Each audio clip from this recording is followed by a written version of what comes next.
Hey folks, before we get started here, you may have noticed that I've expanded the topics that I talk about past just reliability and maintenance. It's pretty easy to notice that. Started with a few questions I've been getting, and I've had, hey, going off topic today and talk about retirement, talk about financial independence, just getting a lot of questions, and that has since exploded. That has exploded. I'm getting easily 100 comments a day from you, and I'm still trying to reply to those. But I'm wanting your opinion. I do like keeping this one channel because there's a lot of overlap in people that are interested in both reliability and maintenance, how to deploy that, how to advance their career, things like that, but also how to deliver financial independence in the future. But there is a lot of overlap also in the behaviors that make you successful in both. You think about reliability, you have to have a plan, you have to execute that plan, you have to take the long view, the life cycle view of the assets, and you have to execute that with discipline. That's the exact same thing you need for financial independence, in my opinion, and what I'm talking about. So the actual how and the skills of how are exactly the same, and that's why I'm kind of thinking about just keeping this the same, but same channel. But my commitment to you is to be absolutely crystal clear in the title and in the description so that you can easily decide whether you want to look at that video or not. I don't want to waste your time. I want to be efficient with my time and efficient with your time and give you what you're looking for. So let me know in the comments what you think about my change in topics going from 1 to 2. Who knows if that'll ever go to 3. We'll have to have that talk then. So hey, in today's video, I gave a presentation this week at the SMRP conference, Society of Maintenance and Reliability Professionals in St. Louis. Great, the quality and organization of the SMRP conference is second to none. They do a great job.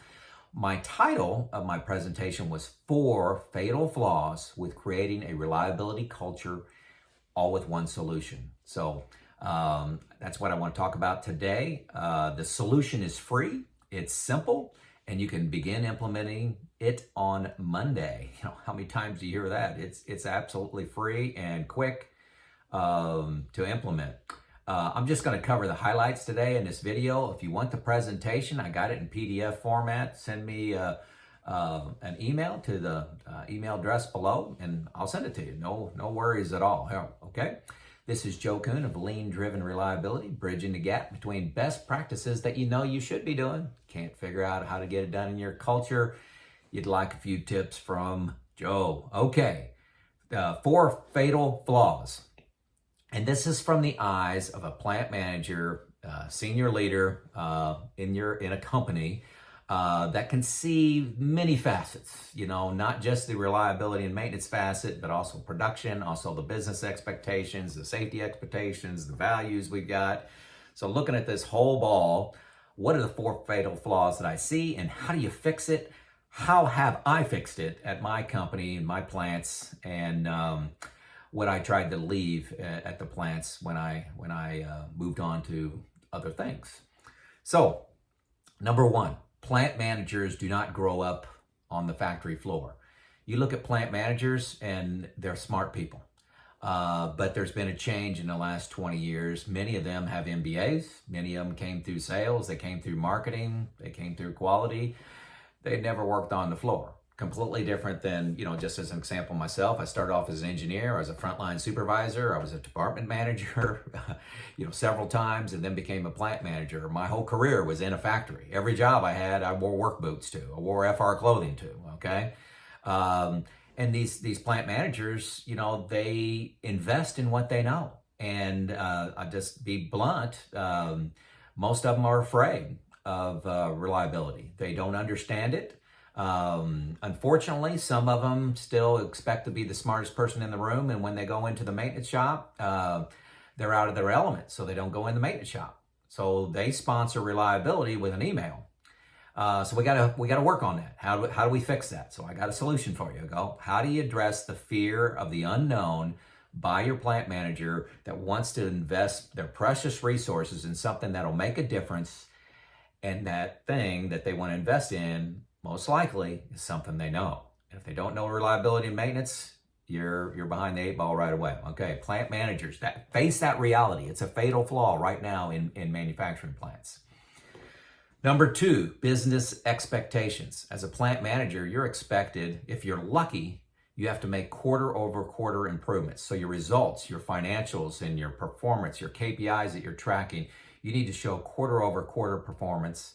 My plants were actually month over month. So every 30 days, you need to show improvement. So if somebody comes to me and says, Joe, invest $1 million with me, and in 3 years, we'll give you $5 million. That doesn't solve. That doesn't solve. It may be a great idea. It may be proven. You may have 100% confidence in it. I'm telling you, it doesn't solve the business expectations. So the solution cannot be long-term like that. And so you need to search for another solution.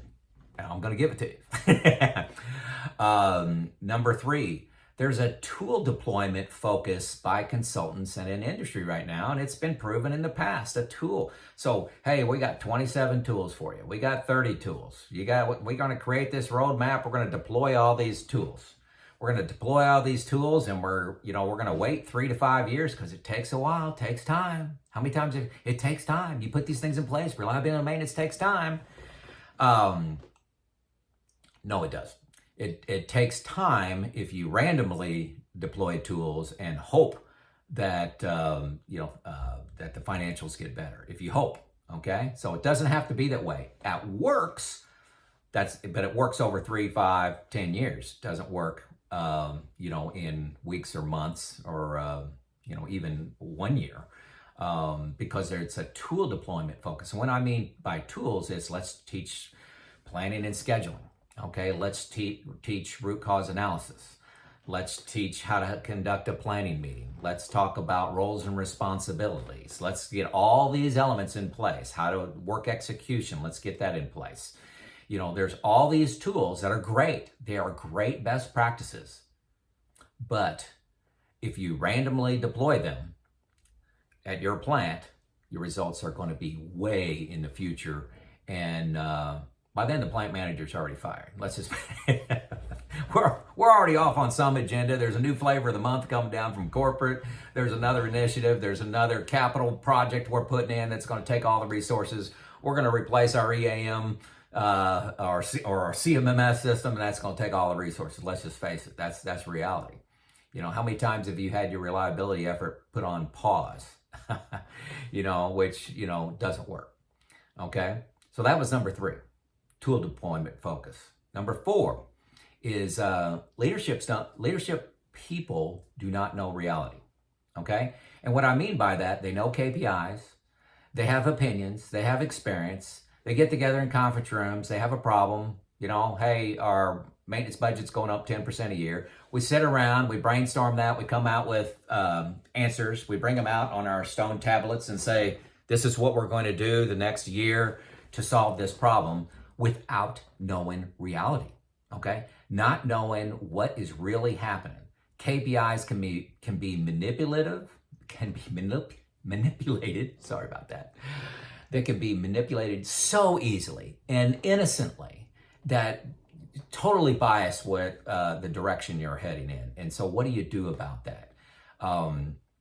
I'm going to talk about that, give you the one answer. There's one answer to all these fatal flaws, and any one of these can take down your reliability effort completely, and most of you have all 4. So what are you going to do about it? The solution, very simple. You don't even need to write this down, okay? Very simple. Adopt a mantra of we attack waste. Waste is a very critical term. Use the term waste, okay? And that's what I'm asking you to adopt, the term waste, okay? So you need to be trained on seeing all 7 forms of waste, okay? There's an acronym, Tim Wood out there for the 7 forms of waste. You know, it's transportation, it's inventory, it's motion, it's waiting, overproduction, overprocessing, defects. Some people add an S on the end of there by wasting the skills of your workforce. So Tim Woods or Tim Wood, one or the other. So understand what waste is, and don't sign off here and say, oh my gosh, this is a lean guy talking about 7 forms of waste. I'm telling you, think about it. Every single reliability tool, every single root cause investigation, every single planner that's went to training, why do you hold the planning meeting? Why do you do PMs? Why do you do predictive maintenance? 100% of every reliability tool that's ever been taught is designed to take out waste. It's meant to make an asset last longer, to make it not go down unplanned, and to make the resources efficient at executing that maintenance outage. Try to get it from 8 hours down to 6 hours. Every single tool, please argue with me, you'll lose the argument. Every tool is designed to eliminate waste. Okay, so you got to be able to see waste. You got to know what you have at your plant, okay? And adopt this waste focus. Use that term. Next thing associated with that, establish a go and see culture. You got this plant manager that doesn't understand reliability. Take them out of the conference room. Let's have a go and see. This piece of equipment failed. Let's go and look at it. We put in a solution at this piece of equipment for our lubrication problem. Go and see. That's how you take the leadership on field trips to go and see. They don't need to say anything. They can just grunt, okay? Just go and see the 80%. Gosh, it's probably 90. Let me say 90% of reliability is just doing the basics, the fundamentals well. There's a lot of high tech out there, and that'll take you from 90% to 100% of the opportunity. But 90% is just putting the right grease in at the right time, in the right amount, by the right skilled person. That's all it is. It's not complicated. Don't act like it's complicated, okay? Create a go and see culture for your leadership. Create a plan to make them knowledgeable. Take the fear out of investing in reliability and maintenance, and you do that through go and see. Does that make sense to you? Okay. You know the waste in your plant. When you know it, when you go out and you see the opportunity where like, hey, your wrench time is 15%, gosh, we thought it was 50%. We have 10 people getting ready to retire at the end of the year. We think our wrench time is 50%. What do? You hire 10 people. If you think your wrench time is 15% and you got 10 people retiring at the end of the year, what do? You don't hire 10 people. You get your wrench time from 15 to 30%, and then you don't need to hire anybody. Save $1 million right there.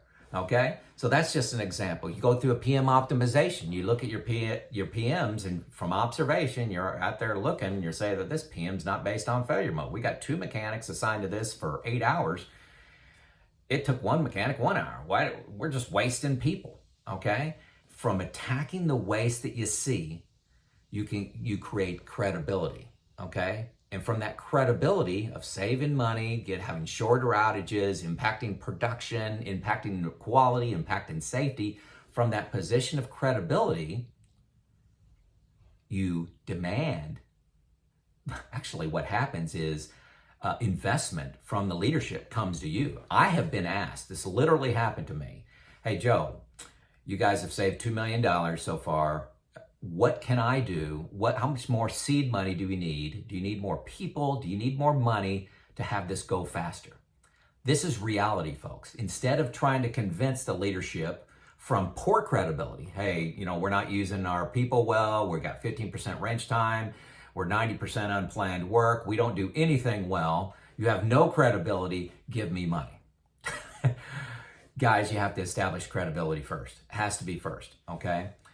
By attacking waste, you get results in weeks. I'm telling you, I've seen adding a kidder stager is my favorite thing to do. It's missing at most plants. You can take your wrench time from 15 to 30% in under a month of your planned work crews. You got excess people, you get backlog starts to get smaller, the equipment starts running better, everybody's looking around, what the heck's going on here? And you're getting tangible results in just weeks. And from that position of credibility is where investment will come to you. Only way of knowing waste, though, folks, this is what's critical, okay? You can't get it in the conference room. You can't get it from KPIs. You're not going to get it from opinion. You're not going to get it from groupthink, okay? The only way to understand the waste in your plant and to find these simple, no-cost solutions is from chalk circle observation, okay? Chalk circle observation means I'd like to say 16 hours, but I'll so you don't choke on that. You'll eventually get there. But I'll say if you don't have 4 hours of observation looking at the efficiency of a crew, the efficiency of an outage, or how a troublesome asset, a poor reliability asset is operating. If you're not out there standing in the operator's booth, seeing how it's ran, how it's operated for 4 hours, you don't know your plant, okay? And I'm being that blunt. You don't know your plant. Now, I believe after doing this for a long time, okay, and 40 examples of doing this for multiple days, that you really don't know your plant unless you do this. If it's a small plant, you could probably do this in 3 days. If it's a large plant, a couple weeks, okay? Now, you want to change your career. You want to be right more often than you're wrong. You want to drive results. Add chalk circle observation to your skill set. Reliability engineer, add chalk circle observation and watch your career take off, okay? You will get results in weeks and people will be shocked because you didn't need investment to get it, and then investment comes after you trying to get you to accelerate the change that you're driving, okay? A lot of people don't realize this. As I said, the conference this came up, and a very senior individual was shocked by this. I said, as a plant manager, I get 3 to 5 investment ideas come at me and pitch to me a day. 3 to 5. Like, that's crazy. What do you mean? And I said, the quality group, the environmental group, the production group, okay, corporate, the community. There's all people wanting time, money, and resources, and reliability maintenance is just one of them. And if that one is in an area that I'm not familiar with or I'm a little fearful of, I invest otherwise. So, and if that group doesn't have credibility, sorry to offend, but if you're running 15% wrench time, you're overspending every month, you don't have a plan to get better year after year, you're not using your existing resources well. Why would I give you more resources in people and in dollars? Why would I do that? Makes no sense at all. Every reliability tool is designed to attack waste. Okay. How insane does it sound to you to just deploy tools? Let's just learn tools. Hey, I want to start, sorry, my nose itches. We want to start a reliability journey. Send your planners off the train. Why would you do that? And just hope that, we're going to put those 2 planners back in the culture and you think that's going to make a difference? Absolutely not. Absolutely not. It's completely wasting money. Know your waste, apply tool to the waste. You train people on how to use a hammer, everything looks like a nail, right? You're just looking for something to hit, okay? Know your waste, know what you want to do, and then apply that best practice to the waste. This is how you take a 3-year time period to get a result down to 4 weeks, is by knowing the waste and applying the tool surgically to the waste. I wish it was more complicated than that.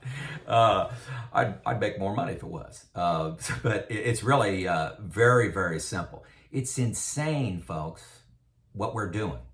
We're selling billable hours, we're selling consulting time, and we're selling all these tools of all the 47 elements you need to have a reliability, best practice. And then you meander on for 3 to 4 or 5 years and you invest in the assets, you get them in better shape, you rebuild them all, get everything in maintainable shape, invest a few $1 million in processes and training and new people. And then, good chance, if you can sustain that for 3 to 5 years, you're going to get a return on that. That is dead on arrival, folks. We're better than that. We are better than that, and I'm showing a process that works. I'm not talking about a process I think works. It's not a hypothetical. This is what I've been doing this for a decade, easily a decade. You know, best of all, you know, I'd said adopt a waste focus. A waste focus works in good and in bad business cycles. In good, bad business cycles, everybody wants to invest. Say, spend money on this, hire people, do whatever you want. Bad business cycles come, let's pause reliability. Pause the deployment of best practices. Let's pause that. But if you call it a waste focus, who's going to pause your waste elimination during bad times? They're going to come to you and want you to accelerate during bad times. What's it take to accelerate waste elimination? Okay? Change your words, they matter. Okay? So, on Monday, this coming Monday, I promised at the beginning, I want to change your career. I want to give you something free, something you can implement on Monday. Add chalk circle observation to your data set. If you're a reliability engineer, say, you know, here's what the KPIs are. Here's some new technology. Here's what I want to do. And I've been out there observing this for 16 hours. It changes the conversation. The credibility changes when you observe, okay? And simple solutions come from observation and knowing your waste. Simple, low cost, quick items come from that. My challenge to you is make sure all of your actions can be implemented in under 30 days and for free. And if you know the waste in your plant, you'll have more than enough things to do. I've never gone into a plant, held a Kaizen like this, where we understood current state with the leadership team. 100% of the time, we came up with a list of free items. I would say minimum of 15 free items that we can implement in 30 days that were impactful, you know, very impactful. So add chalk circle if you're a reliability engineer. You know, if you're a plant manager, here's something really cool to do. I did this. Require 16 hours of chalk circle observation before anybody can stand up in front of the leadership team or stand up in front of you and present an idea to change a process, to speed it up, slow it down, change quality, to add people, anything that they want lead team approval on. One of the table stakes for coming up in front of the group is to say, here are the KPIs, here's the best practice, and here's my 16 hours of observation. It'll change the conversation. You'll probably have some more time, but you'll be making better decisions, lower cost decisions, more impactful decisions when you require 16 hours of chalk circle observation. You'll be right more often than you're wrong. You'll get better results, and everybody's career will be advanced. I don't know why more people aren't doing this. I just don't understand it at all. This is simple. If it's complicated, you know, hey, send me an email. Say, Joe, I just don't understand. I'd like a free hour of coaching with you. I do that every day. I have 1 or 2 calls trying to help people on their journey, and do that for free. If I come to your plant, I will charge you, but email and a 1-hour phone consultation, I'm just giving it away. This works, folks, and this will change your career, change your life, change your relationship with your spouse. It'll change your frustration level in your job. It works. This is Joe out.